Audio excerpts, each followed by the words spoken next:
Share. Hello, good evening, and welcome to TTRPG. That's TEA which you know because you are here.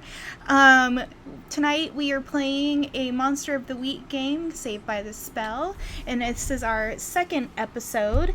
I am Nikki. I use she/her pronouns. I am co-creator of TTRPG. I'm an educator, LGBTQ and disability advocate for teachers. You can follow me on Twitter, TikTok, and Instagram at halfling_Nikki, Nikki. And I'm going to have our players introduce themselves, and we will start with Monroe. Hi y'all, I'm Monroe. My pronouns are he, they, and in this space I'm a tabletop writer, editor, sensitivity reader, and game designer. Y'all can find me on Twitter at Monroe98, where I do I don't know what I do at this point. It's just a good time though. Awesome. Jem. Hey, I'm Jem. I do lots of random creative stuff, and I also teach languages. That is my day job. I am on this stream. I am on the Enclaves and Embassy stream on Doug the Dragonboard's Twitch channel, which is actually this Saturday. It goes every other Saturday. And yeah, I really like Danganronpa. I've been streaming that a lot. So yay! This is not my real makeup. Technology. Miguel. Hi everyone, I'm Miguel. My pronouns are he, him. I make stuff on the internet during the day, but in this area, I do a bit of GMing, I do a bit of playing, I write and edit tabletop RPG stuff as well. You can find me on the Twitters at Miguel_Clasico. I mostly just retweet other people with better things to say at this point, so. Awesome. Moving on down to Chrome.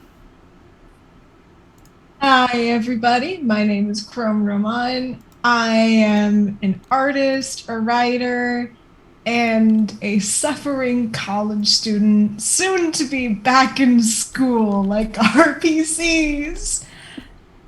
I do a lot of streaming, mostly on other people's channels because I am a player in a lot of TTRPGs, and I'm currently working on a graphic novel based off of an Afro fantasy setting that is inspired by my Caribbean Yoruba roots. So check that out. Awesome. And then last but not least, Daniel.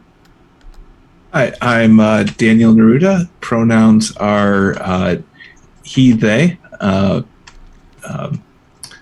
And I look for things that make streams go. And do all sorts of techie things here and there. Awesome. Fantastic. Okay.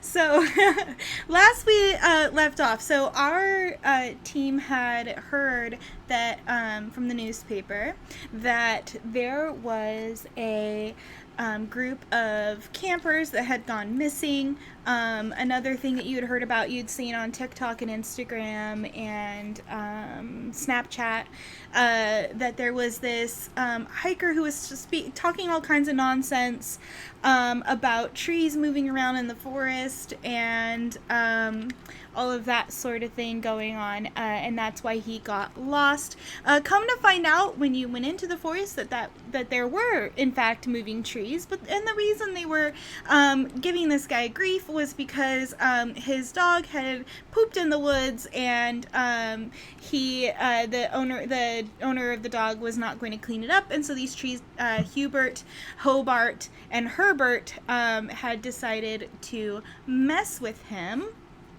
as a way of punishment for being rude to the forest. After that, they were looking for clues about what had happened to these poor campers, and the park rangers really believed that they had been taken by cougars or bears or anything like that. But as most people who do outdoorsy things know, if that were the case, then their food and other supplies likely would have been messed with as well, whereas all of those things were found intact in the camp. So that was the news story that you all were checking up on. And when you went to the camp, you weren't able to find really any clues, not a lot of super high rolls there. You were given a clue in the form of a name by a tree. Thanks to one of you rolling fairly high on to charm these trees into giving you information. I believe that was Beckett, and so the tree gave you a leaf that they had written some kind of symbol on, that you weren't sure what that was for, and you're gonna have to find out. What else happened? We introduced your characters. We learned a little bit about each other. Yeah. So, the vision at the end. That's useful information. So towards the end of the night, towards the end of the stream, Raphael, while sitting on the ground, defeated after not being able to find any clues about what had happened to these campers, Raphael was hit with a vision. So in this vision, there was, this vision was not shared with the rest of the party. If I remember correctly, there was just a little bit of some like basic vibes that were told about, but not really the details of the vision.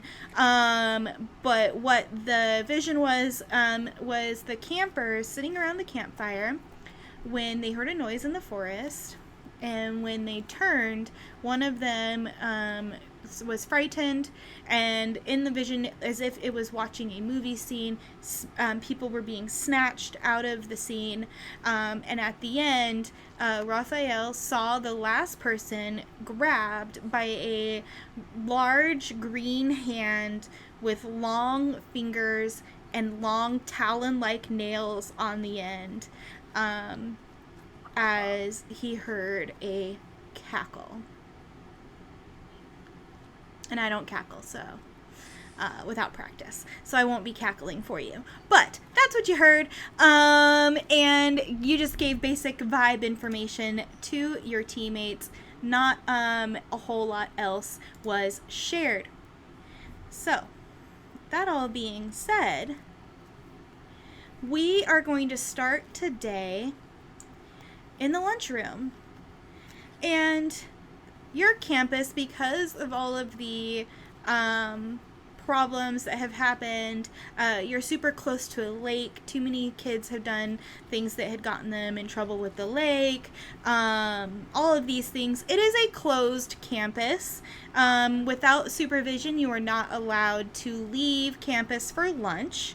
You can blame well, honestly, you could probably blame Judge for that, if I'm being honest. I'm sure Judge has done something naughty that made it to where you're no longer allowed to leave campus for lunch. Probably Raphael as well, setting something on fire. But yeah, so you are stuck on campus for lunch. And anybody who knows what it's like in a school campus cafeteria, it is super loud. Let's start with our troublemaking boxer Judge, and tell us, what did Judge wear to school today, and what is he having for lunch, and where does he choose to sit? Now, what I chose to wear to school today was, usual, nice hoodie, like leather jacket with the hood type deal, with cutouts in the side where it's just kind of, African fabric inspired print, because Afro punk vibes. I got on just like a black tank, and high-waisted pants with like a nice buckle with like loops going down, and just thick ass boots. Really big, chunky boots. Fingerless gloves, and of course, fade, perfect, pristine, best looking hair out of everybody at the school. You know how it is. And he had sunglasses on. And as per usual, Judge has a lunchbox that he brings with him that keeps warm, because for all of his hardness, he is still a little abuelito's boy. So he always brings in that like stay warm lunchbox so he can actually eat some good food rather than some cafeteria food, because that shit nasty. It's gross. What is I think we can all agree on that. Yes. So is it like the with like the foil wrapped around like your sandwich, and what does Abuelita pack for you?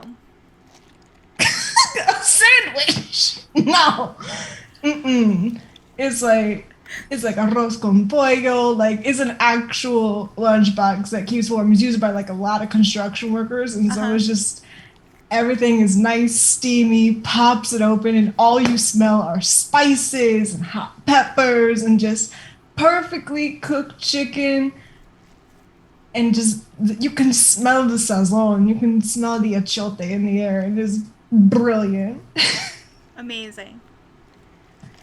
Awesome. And where And does of course, as per usual, he sits in the back, the closest to the shadows, but he's not sitting on a like chair. He's sitting on the table as gay people do. Awesome. Perfect. All right. Let's bring Carlitos in next. Carlitos, what are you wearing into school today? What did you pack for lunch? Or are you buying lunch? That sort of thing. Mm-hmm. Again, this is a huge school, so this is the cafeteria that has like the partnership with some local pizza place, and so they do sell pizza at and then like have the regular cafeteria stuff, and then like the salad bar and everything else. So if y'all do choose to buy lunch, there are options. But yeah, so tell us about what Carlitos's lunch habits. Yeah, absolutely. So today's probably like a jeans day for Carlitos, right? He just finds probably the pair he's already worn twice this week. They're not dirty yet. He throws those on, and I imagine he has like a drawer in his dresser that's full of these like pristine, like nice looking, folded, like never been touched, like polos and like kind of nicer shirts. He just goes for like a band t-shirt and gets that instead. Like the shirts were put there by a parent, that wasn't his doing, and he just doesn't even give him a second look. So it's just t-shirt and jeans day. Probably a pair of Converse that have like a little hole in the front, like the toes poking out a bit, and it's just written over in like names, swear words, things like that. Who's to say? For lunch, kind of similar situation as Judge. Carlitos' parents run a restaurant, right? So there's always some kind of like elaborate torta or maybe like a chile verde or something in this like kind of bougie-ish little like reusable bento situation, right? His parents are kind of like that, right? He, however, runs something of a trading game over lunch where he takes whatever he's got, and he's got like a list of people he knows that might be interested, and he's then eventually just trades up for that. Not the partnership with the local place, but like the actual cafeteria pizza. Probably like a little thing of tater tots, and then like a brownie or a cookie, like whatever he can get. He doesn't wait around for like options. Like first person to offer something, like he goes with that, right? He usually cuts his home meal into like fourths so he can get out as many pieces of it as possible. And get biggest return on investment, if you will, and then he has just a tray full of garbage that he just finds like a table and then just like sits and then inhales it in like a minute. Amazing. Where do you sit? Wherever there's room, right? He just finds like the first table that has like a person he knows, and it's like, and then he's there. Okay. but not with Judge, just like with some other classmate. He's not sure. He's like he maybe think about sitting with Judge and you get like nervous and you're like, man, obviously not today. Maybe I'll go do tomorrow probably, but not. And then he just like, hurriedly eats his food and then finds something else to do for the rest of the lunch period. All right. All right. So then, let's enter Vivian. What month is it? Oh, so we had just talked about like since prom is so close that it's like late April. Okay. I was trying to figure out if it would be Passover or not, but I don't think it is, which means Vivian can have bread, which means Vivian is happy. Because I don't know if you have met anyone who is having Passover, but you'll bitch about not being able to eat any kind of bread or bagels or grain. It's very sad. Anyway, so since that's not the case, I think Vivian's really tired from the excursion yesterday, but she doesn't want to show it. So she is wearing this sort of like giant bat wing black sweater and some black jeans with motorcycle boots. And she probably has shades on as well. Also the fingerless gloves for the wheelchair, of course. So she and Judge got that going on. It's totally the same thing. And she sort of just, what would today be? It doesn't matter. I'll just say she like grabbed some leftover brisket and some challah and then a brownie. And usually she would eat much more elaborate, like fancy things, but she kind of just like stumbled down and there's always brisket. Okay, we get some brisket, grab some of the challah, get brownie, more carbs. And as for seating, probably in a corner somewhere without too much sunlight because her eyes hurt. So that seems about right. So there would be a couple of tables around like the area with the fewest windows, which Judge is currently sitting on top of one of them. So you can choose to sit with Judge, or you can choose to sit at the other empty table with the other goth kids and metalheads and vampire what are the girls. Tables like? Because my school had like the seats attached, which means a wheelchair can't pull up to them. These are the kind with the round stools that you can move in and out. So you are able to squish them to the side to be good for yourself. Then I will probably go at the other side of Judge's table because I don't want to associate with the other goths, but at the same time I don't want to look like I have friends. Okay. So just sitting here. Wonderful. And then we talked about what you're eating. You've entered. You found your seat. Great. Raphael. Okay, so Raphael is wearing his signature red leather jacket, white button-up binding today with these black ripped-up jeans and red Doc Martens. Didn't put as much care into his hair today because curly hair looks good no matter what, honestly. Like, it's fashionable bedhead. And he would have bought pizza. He would have bought pizza from school, like the good stuff. And he would have brought a jarrito from home. Probably piña. He would have brought pineapple. And he probably would have been sitting at the table that Carlitos sat at. All right. And so you're all sitting at different spots in the cafeteria, except for Carlitos and Raphael. And again, Raphael didn't really tell you much about what had happened yesterday. So that's a whole thing. What's Beckett up to?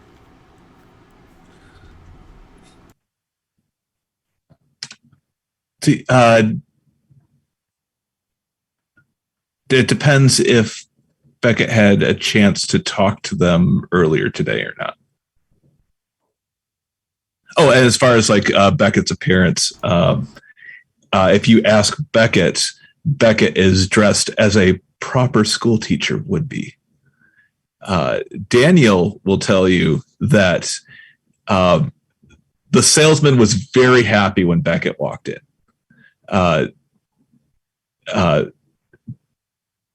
Beckett, a very tall, skinny person, understood that teachers should dress formally and just went with whatever the sales agent, who's totally not on commission, but they made their quota that day, because anything that was brought, Becca was like, okay, that's that's how it works. Okay, yeah. So the sales agent was very tempted to convince Beckett a 4-piece suit existed. But decided that was a little too far. 2 vests, a high cut vest and a low cut vest. But yeah, so Beckett has the 3-piece suit, the little pocket scarf,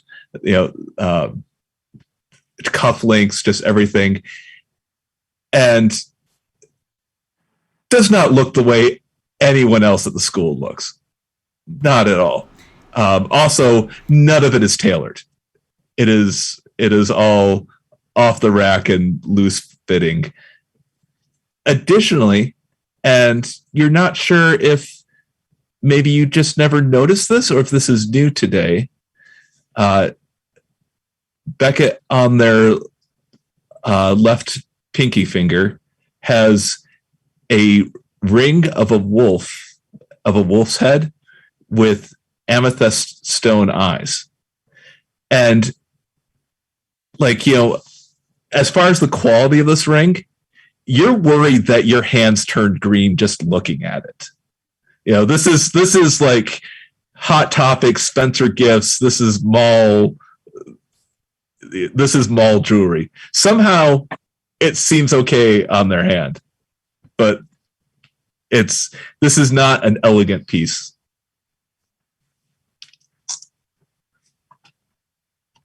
Awesome. So, go ahead. So in whatever interaction they had today,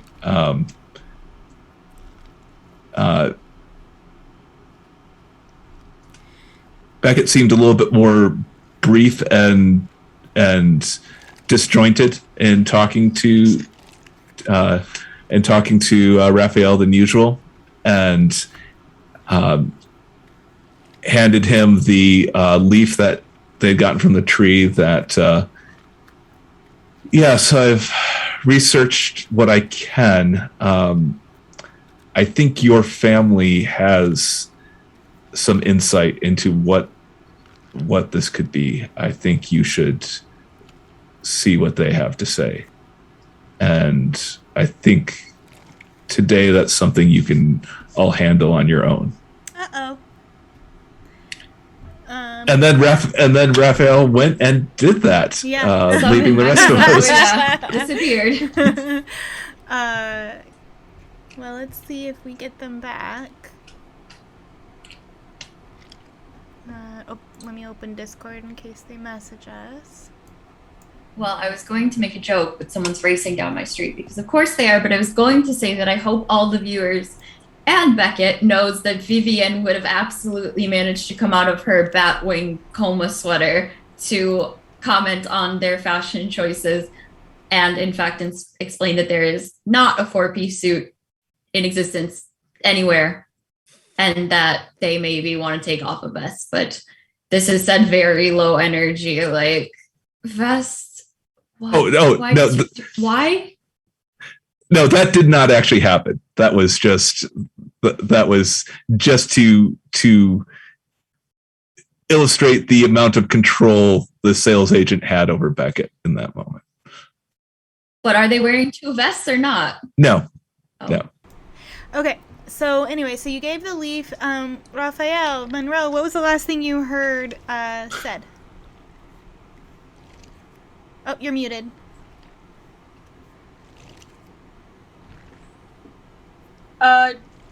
I think it was the ring, or no, it was just after that. Great. So, Beckett's got a ring. Wolf with amethyst eyes. Start where you were after that, Beckett, with giving the leaf. Also, you haven't seen the kids yet today. Independent study, that fourth period is typically when you see them. There was an assembly today. So you've seen them, like, with your eyes, but you haven't had them in your class today. Okay, yeah. So I'm just stopping by just to make sure I've got the geometry here. So it's Raphael and Carlitos sitting together, and the other two are off. So I stopped by Raphael, and I've researched what I can of this leaf, of this message that we were given. The language is not my specialty, but I do recognize it as something that your family is familiar with. So I think I think it's something that you should take to them and see what they have to say. And sets it down on the table, and what Beckett set down was something a little bit thicker than just a leaf.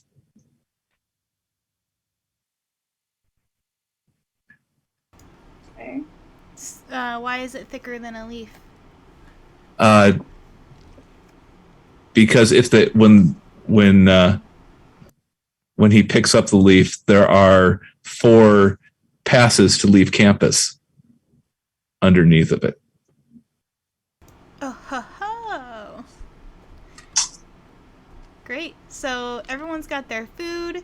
Raphael has 4 passes to leave campus for. Yes, Raphael has 4. Yes. Yes. Yeah. Raphael has 4 passes to leave the school. Great. What are the rest of you doing? Tater tots. Carlitos leaves us for the very last. He has an order. You know, he assesses the garbage that he's assembled, but the tots are always the last thing he eats. Also excluded one thing from his outfit.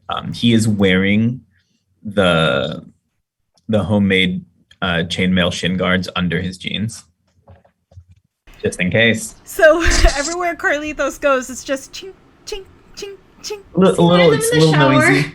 No. What if Those a are- demon, a water elemental attacks you in the shower? Or is the solution just not shower because teenage boy? Would you have, if you would ask him, he'd probably be like, "Oh no, I didn't think of that." You'd be like, I'm gonna need to make a pro list, and then I'm gonna make a con list, and I'll let you know which one's longer, and then we're okay. I gotta think. Okay. So, player I gotta question: think about it. yeah. are we talking about boot cut or skinny cut? Like what kind of? It's a very baggy jean. You know, it's gotta be to get like a whole like shin guard. He wears ones that are like a size bigger than his legs. That way gets more coverage and everything. Oh my god, what's this belt No. situation looking So- like? It's definitely like a lighter wash too. You know what I mean? Oh boy. Yep. Yeah. It's like So it's we like thinking that. like Shaggy, Scooby Doo style, like real yeah, that's- baggy. That's probably Bell accurate. bottoms with fringe. Oh, I don't Oh know. my I god, don't know I about the forgot fringe. about the fringe vest. Oh, Where is the God. fringe vest? Do you have it in your backpack or your duffel armor? The duffel is definitely in his locker or wherever it stays during the day. Okay. But yeah. Wow. I have such a clear vision of what Carlitos looks like. And the belt situation has got to be bonkers today. To wear pants that are too big for a skinny kid. Awesome.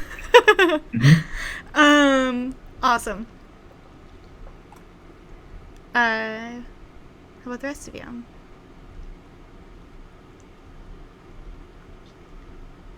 I'm still sitting where I am. However, I notice just how baggy Carlitos's jeans are, and I know for a fact what's hiding under there, what's hiding under there, and I'm trying so hard not to walk over there and demand that Carlitos, please, for once, dress like a human.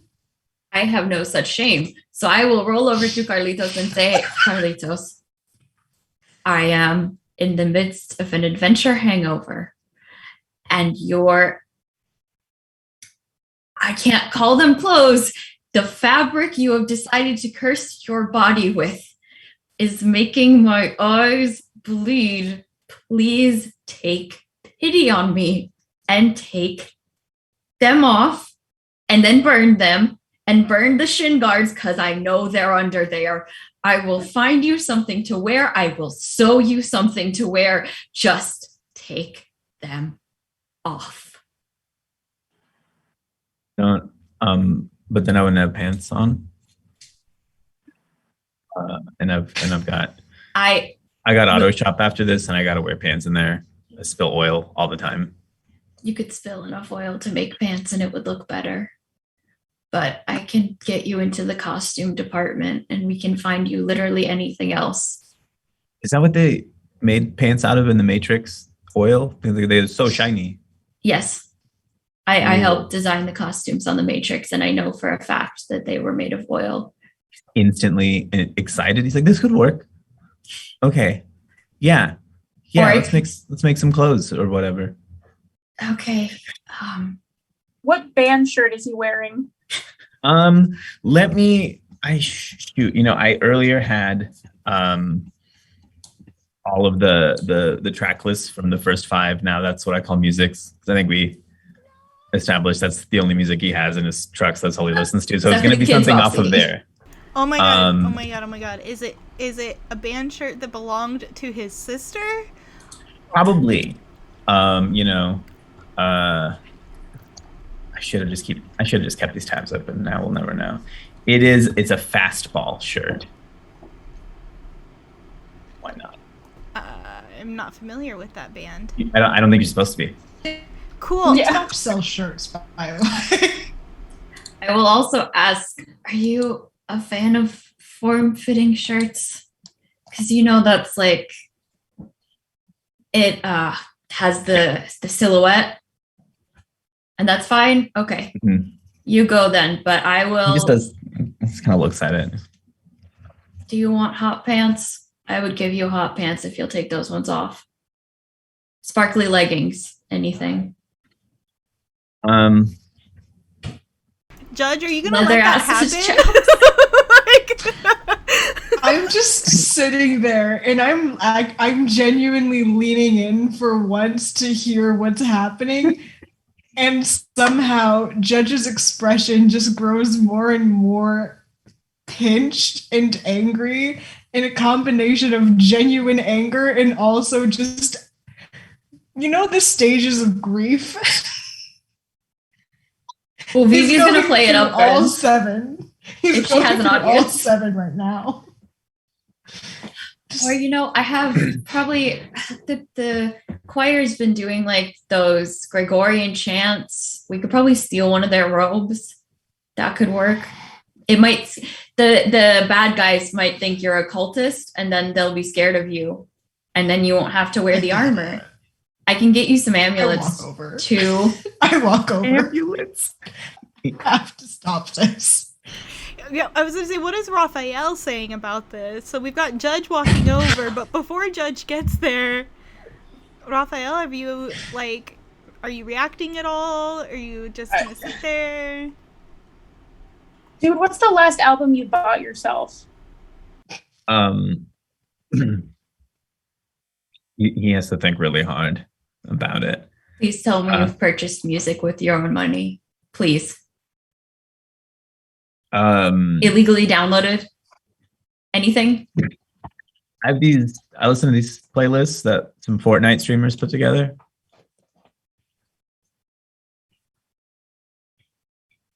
And I have collection of, early 2010s country. It was a gift, so I guess I didn't buy it. No. My aunt really doesn't know me, but But you keep it and actively listen to it? you're not supposed to get rid of gifts, You could hide it. You Yes, could hide you it do. anywhere. You can. You don't have to listen to gifts. You don't gotta do shit with them. All you gotta do is if someone gives you a sweater, you wear it at the one occasion you go see it. That you put that away right now. I'm gonna Carlitos, you're gonna come with me. You're gonna come with me right now. We're gonna get you actual pants. We're gonna get you real clothes. And you're not gonna complain, because honestly, you look like a fool. I second this and I will be coming along. Also, is my keyboard loud? Because I've been trying to take notes, but I don't want it to It's pick a up. bit loud. Okay, that's what I thought. Then I will just mute whenever I type like summaries. It looks, But yeah, fashion adventure time. it looks like you're wearing pantaloons, like a clown looking ass. So, Raphael, when you got the passes to leave, my camera's now mad. Hello, camera, focus. Okay. When you got the passes to leave, what, like, did you hide them right away, or are they still out on the table? I probably would have put them closer to me, so students walking around wouldn't see them, but they'd be like right next to me. Judge, you're tall enough, like, when you lean into, bully Carlitos into changing his outfit,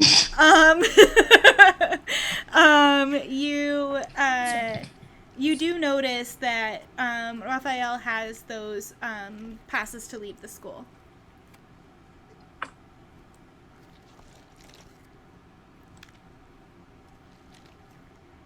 Immediately, Judge's eyebrow goes up and goes, "Oh,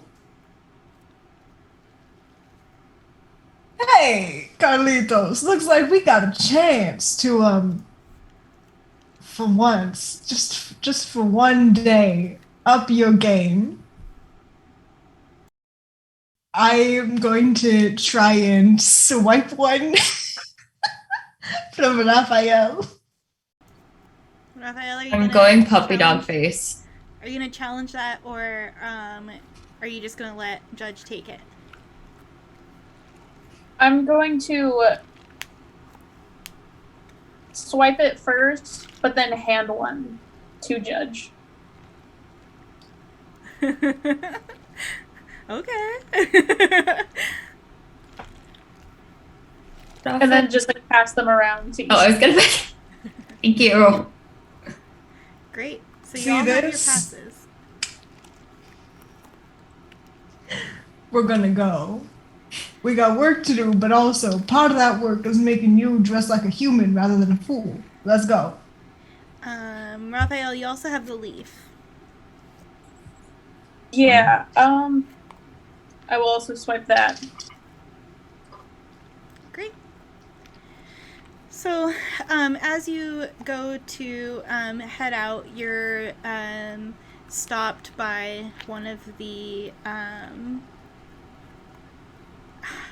what is it with my brain? Every time Hall I try to- monitor? No, yeah, kind of like a hall monitor. They're IAs, and I always instructional assistant.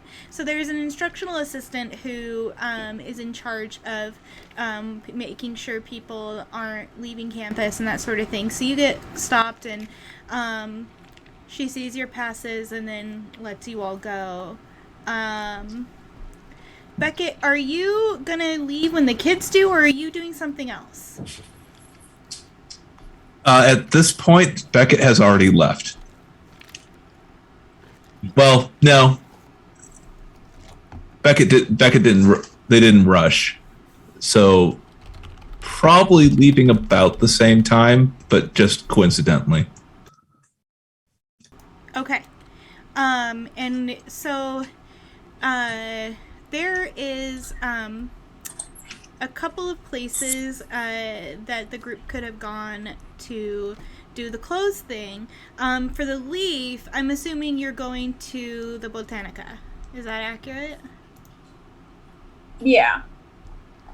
Yeah. Rafael would have called shotgun in Carlito's car and immediately pulled out an aux cord. There wouldn't be anywhere to throw that in. Carlitos is No, car is very. he has various types of aux cords for different cars. Does the truck have a cassette player? It only has a cassette player. He has the aux cord. That's the cassette player. I will pay He you money if he prepared. said that his phone doesn't need charging when Rafael whips out the cord or something along those lines. Yeah, only the cassette player works in the truck. The button that toggles to the radio broke off, and he hasn't fixed it, so it's all it does. So there is a strip mall where the Botanica is, and it's in like the it's near where there's like a nutritional like food store, like those really fancy food stores with like the all natural, vegan, plant-based, no refined sugar kind of place. There's like a vitamin shop. There's some and then there's this one shop that's like markets itself as like a spirituality store that has like Buddhist stuff and witchy stuff and essential oils and all these different things kind of like mixed together. Then there's like a small cafe that's like where they have like poetry readings, and all of the baristas look like they don't shower, and like they have like vegan and gluten-free dessert options and pastries and stuff. So that's all in one strip mall, as well as the Botanica. For clothing, you're going to have to either go to a different strip mall, it's, you know, about a few miles from there, or to the mall. So it's up to you all where you're going to head first.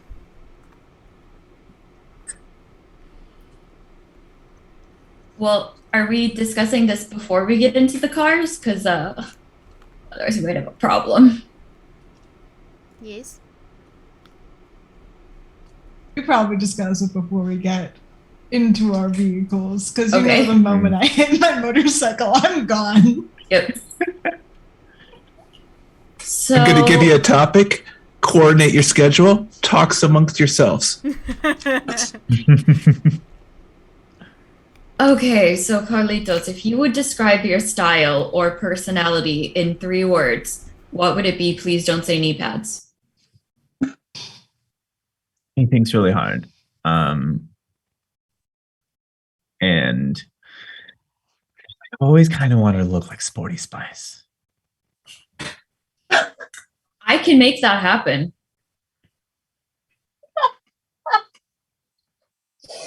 We're gonna need to go to the thrift store. It's protecting Carlitos at all costs hour over here. We're gonna have him live his dream. But with more like, what's that one called? The Is it another swagger. Spice Girl? You know. Oh, with more No. swagger. Okay. Just a little more like shinier. Okay. I can work with that. It's sure. So for that Holographic you will have to athleisure, yeah, base probably. Holographic athleisure? What if I just get you juicy pants, like a juicy sweatsuit that says juicy on the butt? Absolutely not. It's like early mid 2000s. That seems to be your That is whole true. thing. Your sister probably Yes. owned one. Oh no, Probably. this is present day. No, but his whole thing is like holding on to right. stuff his sister Mhm. had, and all of his music is from that time. Yeah, that Y2K type deal. Mhm. Yep. Yeah. So, Fortunately. oh my god, Y2K. For those kind of clothes, for the kind of clothes that Carlitos is describing, you will have to go to the actual mall. You're not going to find Ooh. what you're looking for at like the boutiques strip mall area. And then so you'll have to go to an actual mall for that.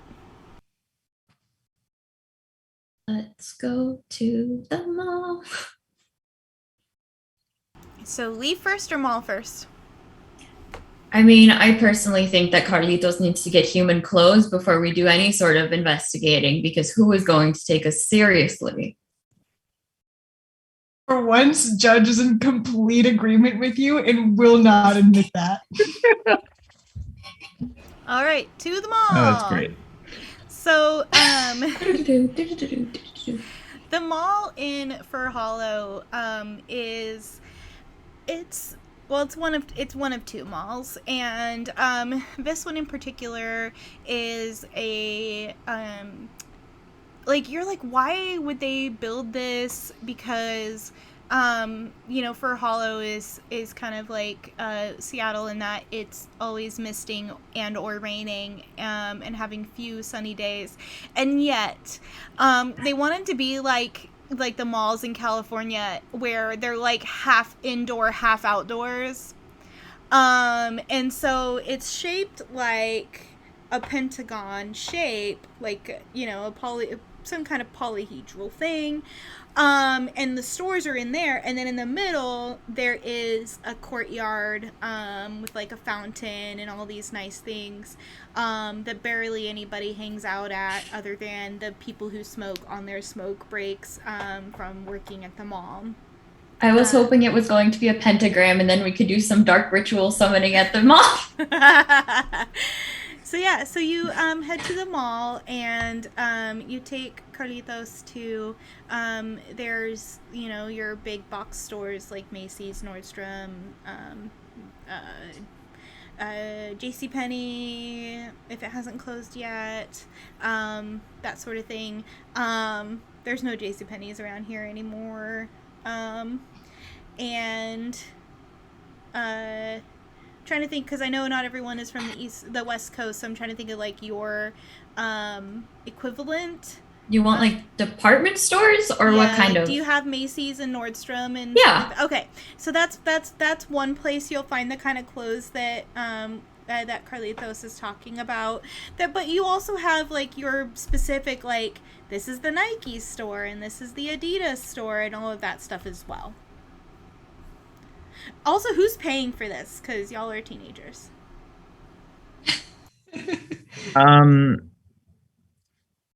Carlitos has like a, in case of emergencies card, that his parents have given him. And this, he's really mulled it over in his head, and this seems like an emergency. Everyone's convinced him, we can't go on and do our investigating until this gets taken care of. So it's kind of a big deal. He's also always secretly wanted to have like a makeover montage, so he's very into this. Awesome. And for Judge's benefit, there is also a salon and a barber shop in this mall. Ooh. Just so you know, because I have a feeling Carlitos does not have a cool haircut. Is it a bowl cut? Please tell me it's a bowl cut that is not, please. No, he just gets the whole head just buzzed every so often. But right now it's probably, like maybe almost Shaggy. Hedgehog a little face. shaggy. It's got, exactly right. He's getting ready to get shorn again, but not quite there. Great. Perfect. All right. So you hit up the different stores. Which one of you feels like you would be the person who is excellent at sales? Like buying stuff on sale? Or selling? Like buying stuff on sale. So Oh. Judge. All right. Everybody. Great. Cool.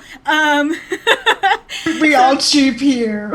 Right? You're like, we're Cheap teenagers. motherfucker. I bought these clothes, and I think they are definitely the first shirts, possibly the first articles of clothing I have bought in at least 6 months. I think. Well, I meant your characters, but Same difference. Great. So you head into the mall. You're able to find the sale racks to find things that are basic enough that it doesn't matter that they're out of season or aren't right now, with the kind of style that Carlitos has like described for himself. It doesn't really matter. It's like, what is the cool new color that everyone's into, or color combination that everyone's into. But otherwise, all of the styles can stay pretty classic. Like your typical like black pants with the white stripe down the side. That has been cool since I was a child, has been cool since the 80s, has been cool since the 70s. And so it's, you're able to find things that you all know that Carlitos is probably not going to buy himself any more clothes until he's 30, because he's probably not going to grow much more. I can't with this Probably. filter. Oh, Carlitos. So what's Carlitos wearing as he and like, do you guys stop for food or anything like that, or you just like get Carlitos done and then head over to the Botanica? I would get a manicure if there was time, but I don't know if there's time. Oh, there's time. He's hitting the racks, into the dressing room, out of the dressing room. No, because Vivi wants to help, Oh, word. but also self-care. So you wouldn't be able to do both helping Yeah. and getting a manicure. You're under the impression that with Judge, so Judge is super cool. Like, Judge's style is super cool, and like the other jocks at school have done their best to copy Judge. It hasn't worked because they don't have the right vibe to pull off the looks that Judge does. And their parents won't let them leave with fingerless gloves on. Like, the other jocks' parents don't let them do the kind of stuff that Judge gets away with, fashion-wise. Why are fingerless gloves bad? So they're like, well, I mean, they're like what bad kids wear, stereotypically. And I mean, your fingerless gloves are different than the kind that Judge wears. They are also black leather. They look quite. I know what you mean, but I just think it's funny. Yeah. So Yeah. you know that he's in good hands. So you can decide for yourself if you would stay and help or if you would go get your manicure. I do think even if you were getting a manicure, Carlitos would keep running back to you This is true. for questions and opinion. All right, I'll give some black stiletto nails then. Great. So you get your nails done. Raphael, what are you doing? I go to the food court and I get an orange Julius. Sweet. Awesome. Great. So at the end of it, you've spent probably $150 on clothes, and you've hit sales racks. The cashier at one of the stores checks Judge out and like gives you an extra like 10% off, and like is trying to flirt and that kind of thing. And so there's this, you end up getting quite a bit of clothing for $150. So you leave with like 3 pairs of pants and like 5 different shirts. Oh, yeah. Yeah, a hoodie. Like, you've been able to really nail those sales, especially because Carlitos is small, and so he wears like a men's small. And so you're, honestly, that's the size that like no one else wears. Oversized shirts for Y2K fashion, like that athleisure type shit, perfect for this. I mean, that's true. I was just thinking like that's a size, like smalls and like extra larges are the size you're able to get from the sale racks the easiest. But yeah, Carlitos is a pretty thin kid, so like, if I remember correctly, that's the way you described him. Yeah. So I would say even a small is a little baggy for Carlitos. Yeah. For men's small. Oh, and on the way back, Rafa stops by Hot Topic, and he gets a Sailor Moon shirt for himself, and he gets Carlitos a Green Day shirt. Amazing. And so you leave them all. They make you change in the bathroom. So what is Carlitos wearing from his new outfits? So I think he started his journey trying to, match that. Yeah, that like athletic, but not, like efficient. Because he still wants something that he can monster hunt in, if need to, off the cuff. But also kind of leaned into some nicer things, and probably comes out of it in like a kind of like a darker, maybe a little more form fitting pant with like some kind of like an athletic boot, maybe like not a hiking boot, but like something good, looks nice with that. And then he's definitely going to put that Green Day t-shirt on. And I think he would have found some sort of like a nice looking, like zip up little, like kind of track jacket number, something like that. And he is kind of wanting to feel like, because he's wanting to fit in with the group a little bit more. So I think he would have found himself a fingerless glove as well, to really kind of like bring it together, Great. So let's cut over to Beckett. So, Beckett, you arrive at the strip mall that the Botanica and the hippie store. I wasn't going with them. Oh, you're not going with them? No. Okay. I thought you were going to meet them there. No. Okay, so you're staying at the school. I have my own plans. Got it. Okay, so what are you doing? Do we want to do that now, or do you want to keep going with them? No, we're going to do your scene, and then we're going to take a break. All right. That will work out well then. Yeah. So anyone who happens to be watching will see Beckett walking away from the school. This isn't too unusual. Beckett actually does quite a bit of walking around town. Just enough. Most people don't like pay too much attention. Just like, oh, hey, there's Beckett, and then don't really pay attention. Then don't mind where he's going or anything like that. But anyone who would be following him would know the area that he's heading to. It is the town cemetery. And as they walk up one of the lesser used paths, it's kind of a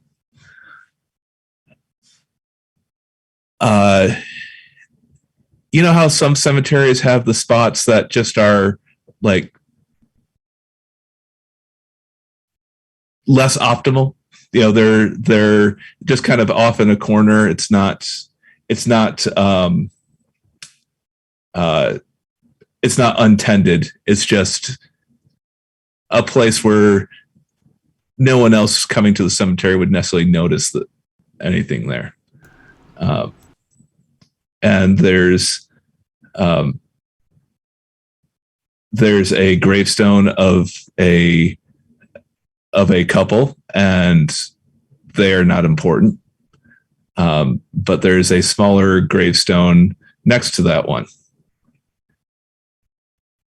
And as Beckett approaches that one, they sit down on the grass with one leg folded underneath them and one leg's kind of out, sort of in that, kneeling or hands against the knee.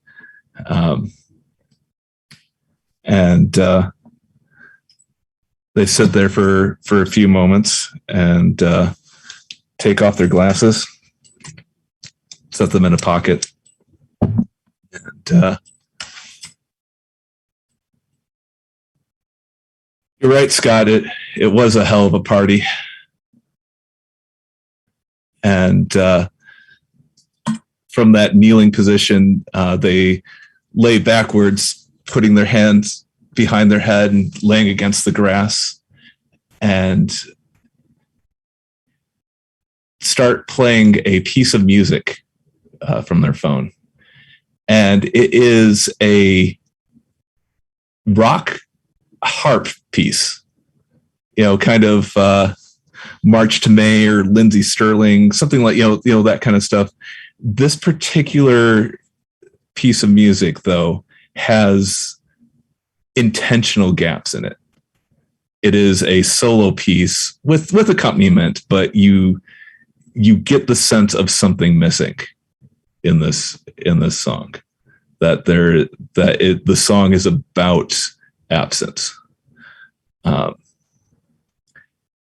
and as they're listening to this song, if you were to pan the camera up and get kind of a bird's eye view of the situation, you would see coincidentally that that Beckett's posture is in that of the hanged man from the tarot card, with one leg straight out, the other one at an angle to that, and then the hands behind the head.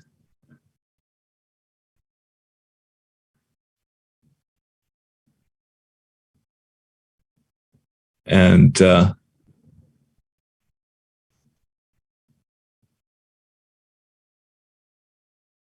you say anything else?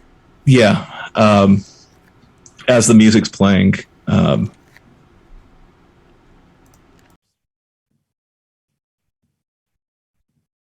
these are good kids, Scott.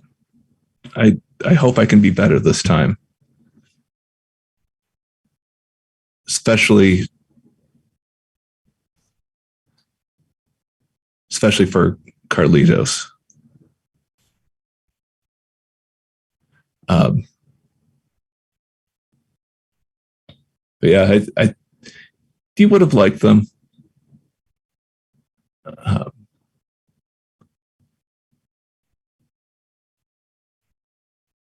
I would have liked you to have seen them. And after the song finishes playing, reaches to the phone and almost very automatic, without even needing to really look at the phone, dials a contact that's just labeled Jen.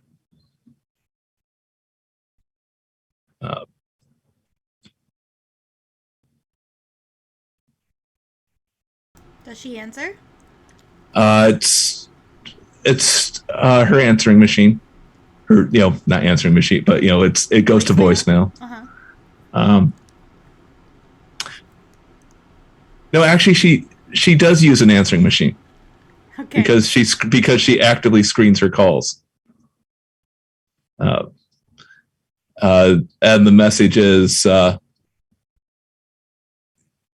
yeah, if you have this number, you know who you're talking to. So make it worth my time or get lost.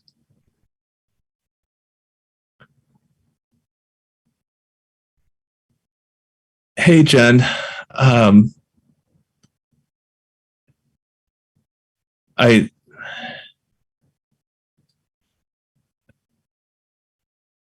I should have checked your schedule, but you know what day it is.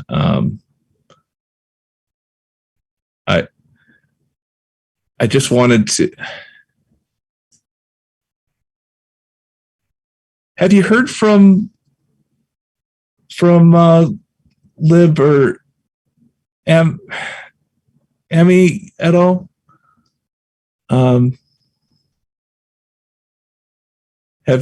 I just wanted to.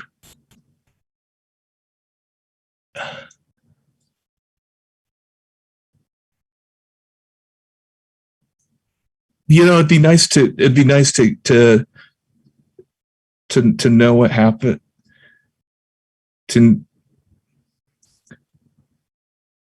I hear you're doing well. It's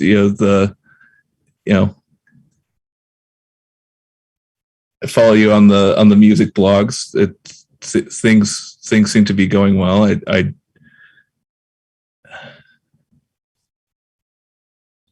You know what it's like today, and I know what you're dealing with, and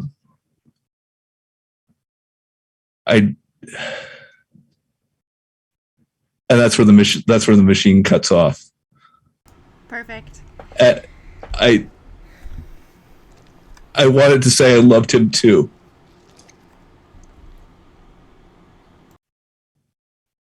And that's where we cut from the scene.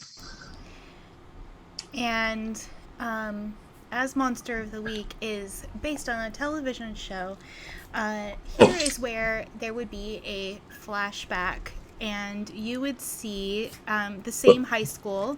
One note, Nikki. Yeah. So as we pan away from Beckett, we see the dates on the tombstone, on Scott's tombstone. Today is the birthday. Got it. So same high school, same cafeteria. Lot different. Tables are different. The walls are a different color. The kids are wearing much different clothing. And you see a much younger Beckett sitting at a table, reading a book, eating their lunch. And around them there's a punk girl with a, hair spikes, nose ring, leather jacket, patches everywhere, sitting with her arm around another girl with long, very curly afro, half of it braided and the other half just out and glamorous, and another girl with just your low key, not fully punk, but definitely not preppy girl wearing a like basic sweatshirt and jeans look, and has a guitar strapped to her back, and she's standing there with a taller a guy with his arm around her, bit taller, strong looking, wearing a polo shirt and jeans, and so the audience watching this show would see Beckett look up from their book and smile because Scott just said something hilarious, as Scott was one to do. And that's where the flashback would end, and that's where we are going to take our break. So we'll be back in about... we'll come back at 20 past the hour, wherever you are, whatever time that is for you all. For me, it's 7:20. And we will come right back with more Saved by the Spell.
All right. Hello. We are back. Thank you for those of you who are still here. We are going to pick up from the teens leaving the mall and heading over to the Botanica. So, Monroe, do you want to tell us what your grandmother's Botanica looks like? Yeah. So, and it's in the strip mall. Yes, and the one with all like the spirituality and health stores. Yeah, yeah. So, it's not as brightly lit. Oh wait, tell us the name of it first. Oh, yeah, it's, where did I write it down? Oh, goodness. Oh, yeah. It's called Hierbas Buenas de la Madre, which means good herb of the mother. And it's kind of, it's not hidden, but it's kind of darkly lit. There's like these big pronged ferns and other plants that kind of surround the entrance. And it's basically, it looks like any other store just lined with shelves of stuff, but all the walls and the ceiling are completely covered with like plants. And there's, let's see, it'd be about, the right time of day where she would, because there's not a lot of direct sunlight right now, she has those lamp lights. So there's this like purplish pink sheen all over everything. And there's all kinds of symbols all over the wall. There's like crucifixes, there's images of the Virgin Mary, all sort of like saints all over the place. There's a wall of saint candles, just a wall of them. And yeah, there's like everything looks fresh. It's all in like glass bottle jars. There's displays of dried herb, like fresh dried whole herbs. And even there's like some fruit and stuff like that too. Awesome. And besides your abuela, is there anyone else who works there? Not really, because it's not super busy. Rafa will sometimes work there. He works there part-time sometimes. So it would just be the two of them. Awesome. So you enter the shop, and there is a little bell that jingles when you go through the door. And your abuela looks up. She's got a chair behind the cash register, and so she looks up, sees that it's you, greets you, and then goes back to whatever she's working on. So yeah.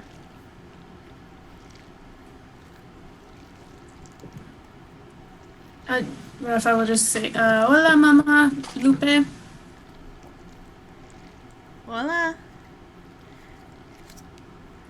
How can I help? So, and I'll pull out the leaf. He's like had it this entire time, just preserved in like a front pocket of his jacket. Like, for you, from Beckett. I don't know what this means. I don't know either, mijo. Do you know anyone who would? Maybe the weird hippie lady that runs the store two doors down, or the fortune teller that works in there.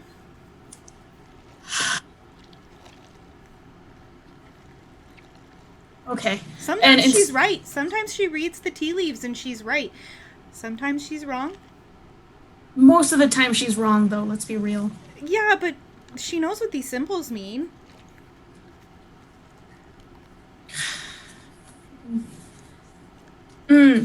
Okay. So, he's gonna go around and just collect some stuff real quick. Okay. Like, just pillage the shelves.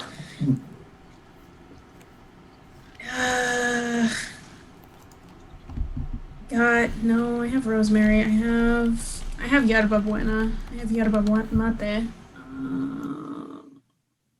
Anyone need anything? What have you gotten for black flowers or crystals or both or anything? Oh, and Rafa shows you there's a whole kind of those like wooden fruit stand like display kind of things. Very And gonna it's- like squeal. And it's just like got lots of, it's cut into fours, and then you have like the obelisks, you have the spheres, you have the uncut gems, and then you have just the little small gift kind of ones, and you can just like shovel through them. And there's a little Oh chart. yeah, I'm that, gonna like, go do I that like a little gremlin. stim, just stick your hands in there to feel that. Yeah. Yep.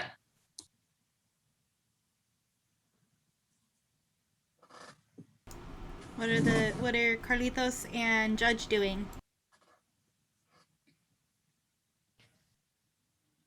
Carlitos is looking for like a snack. I know they just had lunch, but he's ready to eat again, right? So maybe like a cookie or something, or like a bag of chips, to purchase. He's not sure exactly There the is- full extent of the shop's goods, but he's hoping like hell. He's By gonna find the something. by the counter, by the register, it has all the Mexican candies, like the chili covered mango, Mhm. I love chamoy. those. It has everything. Yeah, he probably just fills up his little mitts with some of that. The chili covered mango sounds perfect, and he just entertains himself.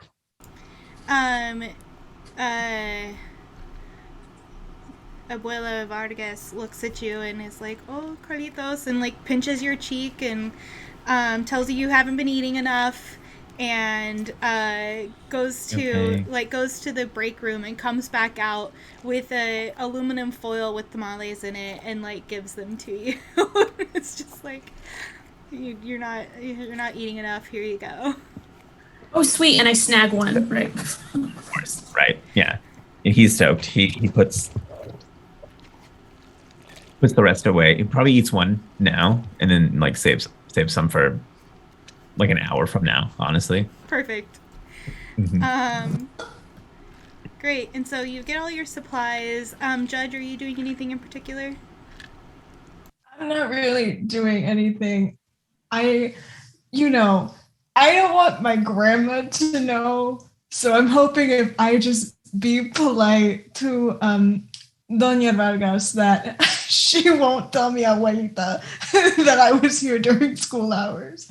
So I just politely, I just go, hola, Doña Vargas. It's good to see you. Is your grandmother religious, Raphael? Yes, in the way that most brujas are, because it's like a conglomeration of like indigenous practices with Catholicism. Yeah. So like a little bit, but like not in the traditional Catholic way. So when Judge, when you get too close to Raphael's abuela, she kind of looks like she's cringing. Like she looks a little uncomfortable as you get too close to her, and she goes and she lights one of the candles, like lights a saint candle and like sticks it on the counter with the cash register. And then Raphael, she's like, she gives you, those little, the little like charms, you would like have like a necklace. I had one on a brown string with like the little plastic charm that has the holy water inside and it has a saint on it. Yeah. So she gets one of those out and hands one to Carlitos and then one to you. And it's just like, keep this on you, and makes you put them on. Like she won't let you leave until you put them on in front of her. Oh, okay, Mama. Okay. Just Yeah, like, Carlitos is okay. So that's. But then she also like hands some candy to Judge as well, but does not give you a holy water necklace. So Grandma's picked up some bad vibes from Judge. Listen, I have a little bit of an unnerving aura. I can't help it. So yeah, so that happens. But yeah, so if you after you get all your supplies and you guys pay for whatever snacks Carlitos buys and all that, and Vivienne gets her crystals. Down a couple of ways is a white lady witch store. It's like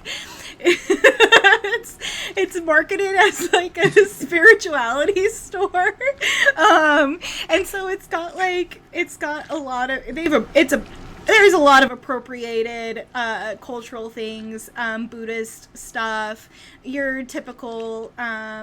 There's also some stuff from Wicca and all that stuff, and some other pagan things, and that kind of thing. But it's very like the woo-woo girls from the yoga shop will stop there sometimes to like get their chakras read by this fortune teller, palm reader lady that works there. So I was going to say, given the neighborhood, can it be called the White Lady Shop? But now I kind of want it to be the Woo Woo Girls. But so it is called Spirit Northwest. Like, it's just very basic like name, but in the Vargas family, it's the White Lady Witch Shop probably. Oh yeah. Whatever the equivalent would be in Spanish. I feel like there's got to be a nickname for it. So if you don't have it now, that's fine. Let us know later. Hey, we're getting raided. Yeah, I was going to say, hello, Raiders. Thank you for coming. We are playing Monster of the Week right now. And the group, currently, our teens are in a botanica buying supplies and checking out some stuff.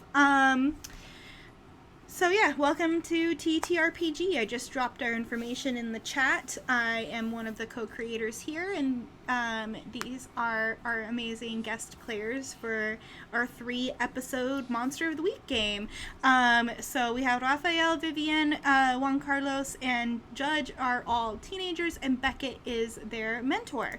So think like Buffy the Vampire Slayer, that sort of thing. Anyway, so welcome. Thank you for coming. And thank you for the raid.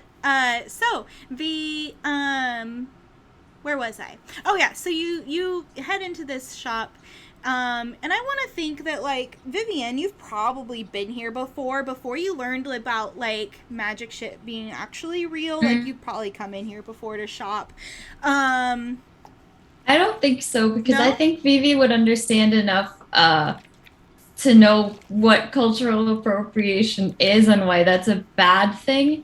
And I That's feel true. like if we're making fun of this, that does anyone know what a mezuzah is?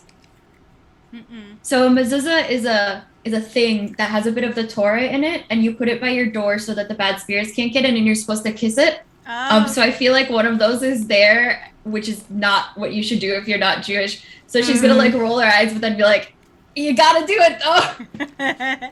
perfect. Just to be safe. They're really pretty. I can send some pictures. But yeah, because Awesome.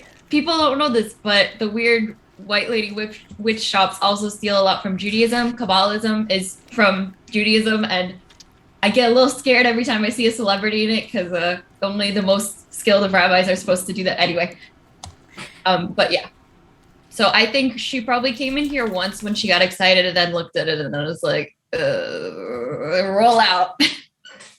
Literally. Awesome. So you, behind the counter is an older, like, probably in her 60s, has long gray hair parted down the middle, and it's braided in 2 braids. And this is the owner of the shop. She is a very nice woman. She's just not very educated. She's one of those people who believes that, like, if you just love people enough, then the world would be a better place. That kind of person. So she means well, but she, like, doesn't truly understand shit. But yeah, so she greets you, and she says, "Hola, Raphael." What's her name? This is Susan. Susan. Okay. Of course it's Susan. Of course it's Susan. Hey, Susan. So I got a question Uh-huh. about some symbols. My grandma didn't know if this wasn't her area of expertise. So I was wondering if you might know what this means, and just hands over the leaf. So she pulls out her readers and puts them on and takes a look at the leaf and does like this whole thing and is like, is this supposed to be English? I don't think it's English. I don't know if there are some type of sigils or runes. Did you ask Pamela? And she points, and Pamela works in there's the storefront, and then there's like this separate room where Susan hosts Chinese tea ceremonies, because in her 20s she lived in China and learned all about Chinese tea ceremonies. And then there also is an area behind a velvet curtain where Pamela does palm reading and talks to people about their chakras. It is an actual machine. So she has a machine where she has the person put their palm on it and does aura readings and palm readings that way. This is a real thing. I've had this done when I was like 19 years old. It was really weird and awesome, actually. But Pamela is behind that velvet curtain, and when she hears her name, she pops her head out and she's like, "I'm with the client. I'll be with you in just a moment." And then goes back to talking to this lady. And so you kind of overhear a little bit of talking, and then at the end, this lady comes out and she's got like a tissue and she's crying and sniffling and doing all that. And Susan is like, "Oh, was it a good reading?" And the woman's like, I learned so much about myself, and I learned so much about like who I am, and I got some insight into some problems I'm having with my husband. And so she's just like talking to Susan, and Pam like waves you back.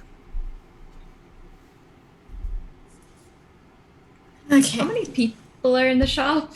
So right now there's Susan, the lady Susan is talking to, and one other customer who's kind of like going around and looking at all the different things, that's like holding some crystals and some sage in her hands. I'll ask again when we leave then.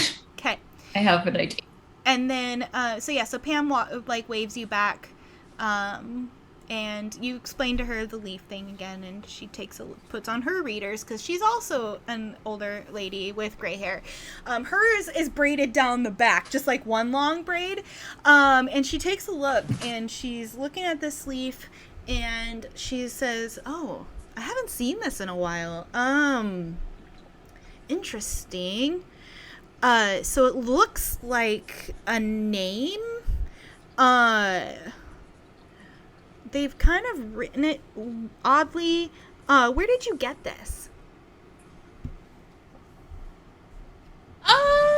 Kind of nervously looks at everyone else.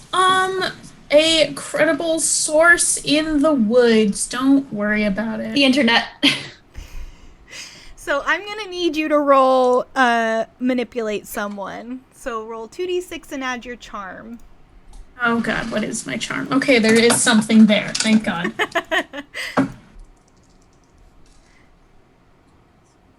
7. 7. All right. So on a 7, where is this? Where is it? That's my reference card. There's yours. On a 7, so she'll do what you asked, which is like deciphering this thing for you. But only if you do something for them right now to show that you mean it. So she can tell you're lying, and she says, "I can read it, but I won't tell you what it says unless you tell me where you got this." Credible source in the woods is honest. It came from the trees. Right, it's a leaf. I can see that it came from trees. And then she looks at Carlitos. Where did it come from? The trees gave it to us. And Carlitos is maybe, feeling a little more confident, now that he's had a makeover montage and everything. And he kind of pats himself down, thinks what he has, and he produces 2 tamales, and he's like, "What about we sweeten the pot here?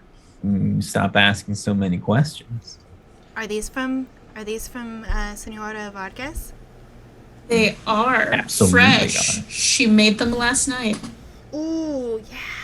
Around Christmas, she makes like the huge batches of them and brings us some.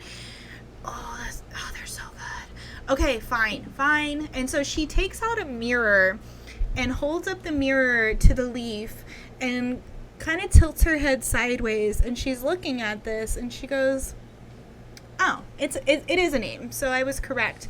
And tells you that it says Agatha Mist. Who's Agatha Mist? Agatha Mist? And okay, well, it says Agatha Mist on it. I'm not sure the relevance.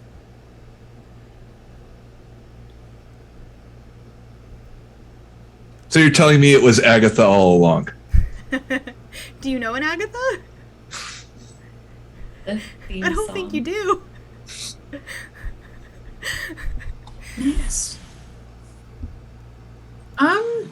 No, nope, that doesn't ring a bell. What? Thank you, though, Pamela. I appreciate it, and maybe this upcoming Christmas, I can talk my grandma into making an extra batch of the sweet tamales. I've never had a sweet tamale. I didn't know that existed.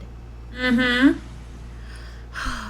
That would be great. Thank you so much, Raphael. Oh, should I not be mean to her then? Well, see, the thing is, so Pamela does not own this store. She just works out of this store. And Pamela, gets paid to tell,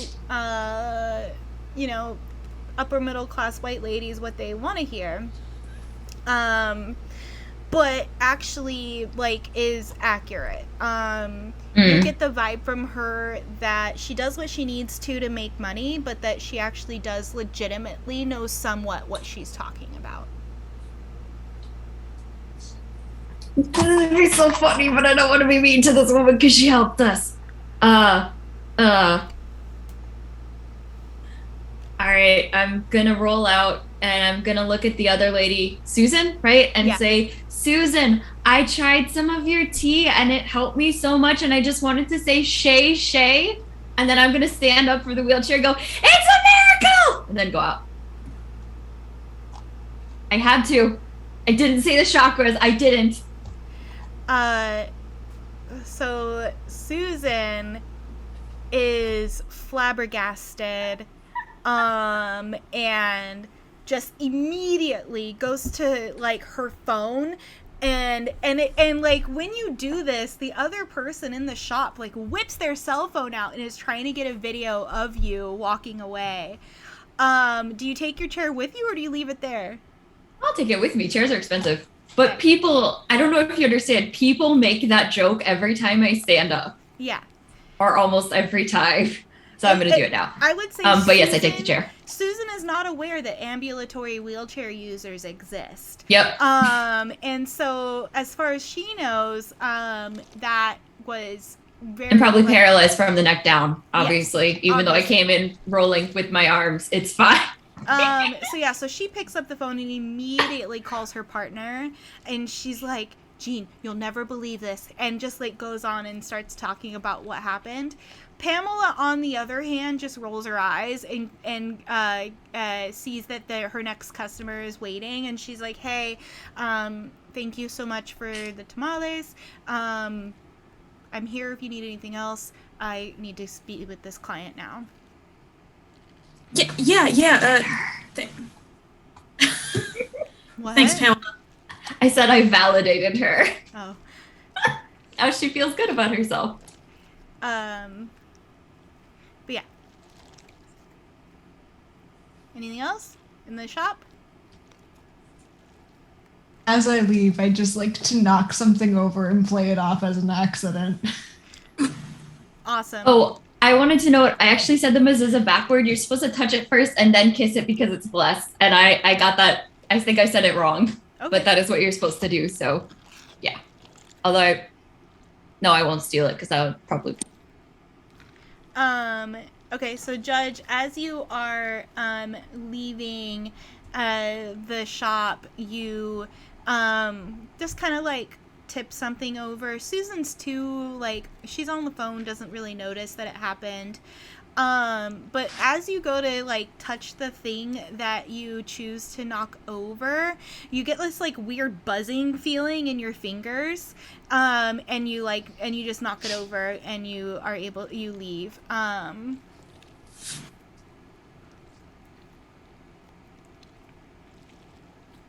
So yeah.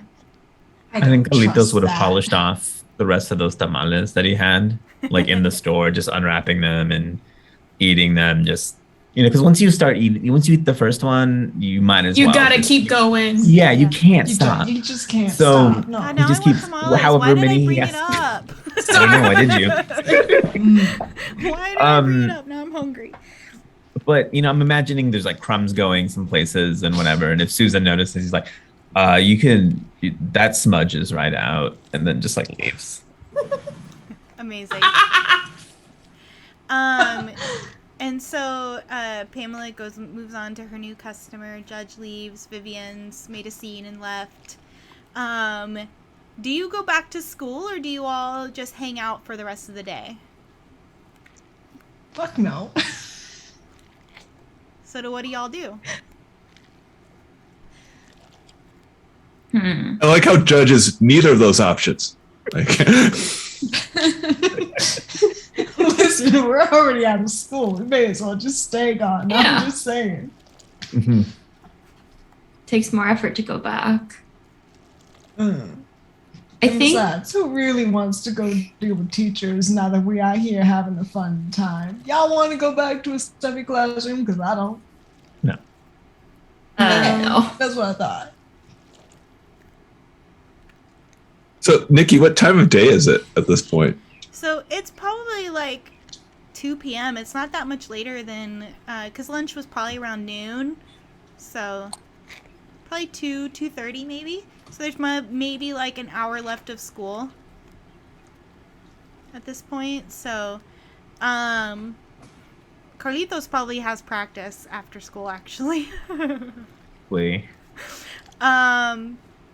But yeah, so we will cut back to Beckett. Do you all let Beckett know what the leaf said, or are you going to wait until you see them again at school?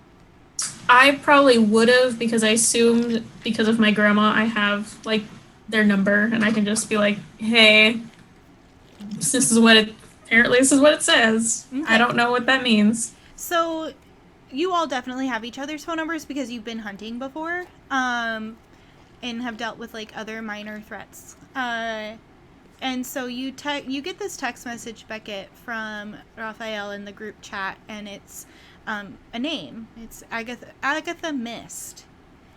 And you're trying to rack your brain, like, who is that? Because you haven't really heard that name before, but you feel like the last name Mist has something. Like, there's something weird about that. And so,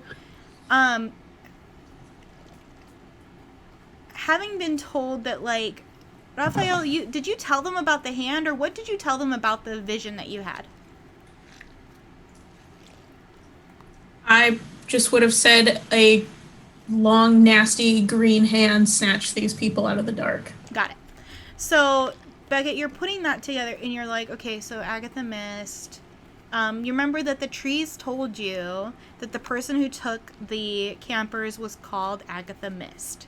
and wrote it down for you. They didn't want to say it out loud because they were worried that she might hear them and take revenge on them.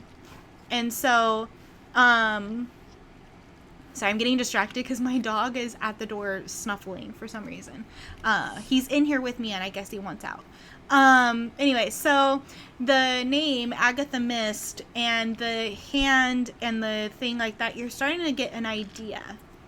And you go to your library and Can I do an investigate?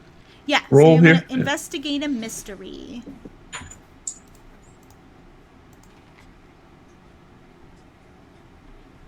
That is. Wow. Okay, that was a 2. Or wait, no. Sorry, I forget. I add stuff to that.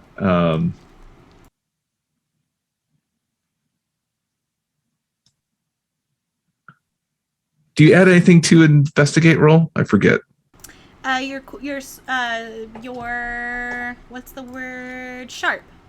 Sure. Okay. 3. That's a 5. Okay.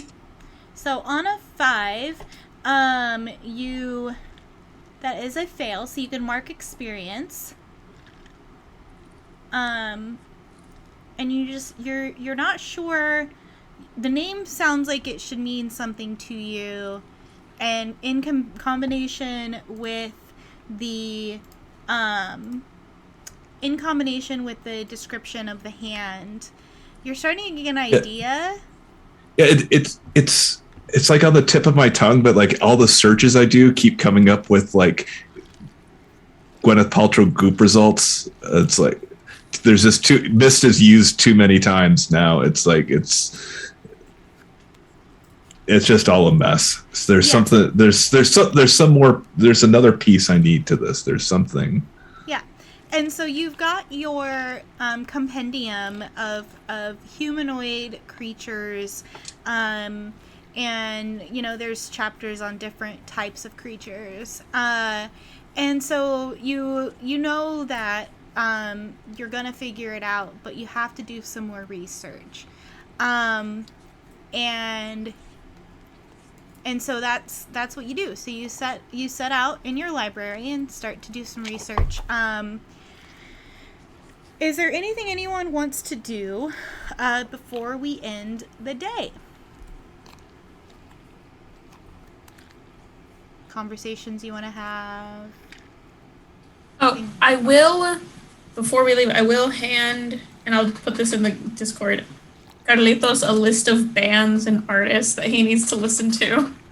Great. He's very excited. Anyone else? I think Vivi will make a very quiet phone call. Hi, Mom. Yes, I used up my miracle quota for the month. Don't worry. These ones probably won't call the news. I don't think they'll take ancient Chinese tea as a cure. Okay, love you. Bye. Amazing. Does I feel like. Sorry. go ahead. You can go. No, go. I feel like Judge is kind of aware that Rafa didn't tell them all everything that they saw in the vision, and is now wondering about like what exactly everything he saw, and it's just kind of, the moment where it's like you find a bunch of clues and you have nothing to do with them, and you're just staring at the one person who might be able to put everything together. It's just like, okay. I think Judge spends most of his time just kind of glaring / appraising Raphael with his eyes, and just like, so about that vision. Any more ideas come to mind? Like what? No, I'm just wondering. It seems interesting how you get a vision, we get a leaf with a woman's name on it. I'm just wondering. You got any ideas? It looks like she looked like the caricature of a witch. Green hands, cackled. Listen, all I saw was this group of campers getting high, getting scared by a noise, and then she snatched them up one at a time. That's literally all I saw. And you swear on that. Yeah. And I just like jingled the holy water around my neck. Just picturing it like a cat, like you have the spray bottle. You jingle that. You think you scare me. Listen. How tall is Raphael? He's like 5'4". Oh no. Judge fully just kind of bends down so he's your height because he's over 6 feet tall and just goes, listen, hermanito, little guy, pequeño, I get that your grandma gave you that holy water. It ain't gonna scare me. I respect your abuelita just like on how I respect all abuelitas and doñas, but you think you're gonna scare me with that? That's cute. That's cute. Good talk. Good talk. I think you're still hiding some shit, but good talk. What do you think I'm hiding? What do I've got to hide? Listen, I just sometimes get the feeling that you ain't telling us everything that you see, all right? Maybe you're trying to hide something bad from us. Maybe you're trying to keep things to yourself. Maybe you're just scared. I'm just saying. I feel like there's more to this than meets the eye. Yeah, I'm scared. I'm scared because that's what I felt when I got the vision. Well, you shouldn't be scared because you got us. I felt their fear, Judge. Oh, you felt their fear? Yeah. I wonder if you can pick up on that next time we try to find them. If they're not dead. If they're not dead, but even if they're dead, if their spirits are still hanging around, maybe because you already tapped into them, you can tap into them again, like a homing beacon. Strong emotions hanging around and all that. I don't know what's going on.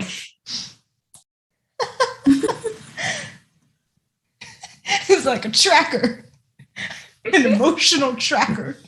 Go get it. Go get it. Go get it. Go get it. You know. Just now, all of you get it. Actually, dogs probably could sense that. Yeah, like how Bloodhouse is about to say. Just now, all of you get a text message. Does the Adlington Hotel mean anything? Does that ring any bells? That rings no bells to anybody. Yeah. Miguel, is there anything you want to do? Carlitos wants to do before we end? Yeah, he's probably, rushing to get to practice, but he definitely, as he's changing into, in the gym, I guess not the gym, the locker, you don't change in the gym. That'd be weird. In the locker room, he's like on his phone and his like Spotify or whatever account and like gets this list from Rafa and is just like finding, just putting just random stuff into like a playlist, like to be listened to later, just like frantically, like with the time he has before he hits the court. I haven't really decided what sport he's playing right now, but it's one of them. Yeah. Awesome. So as you all and the camera pans over to Beckett doing research at their library desk and starting to kind of doze off and there you go, gotta go get some coffee. And you get the thought to get some coffee, and then You're like, oh, I can read one more page. And Does the coffee mug say Agatha Mist on the bottom of it? no.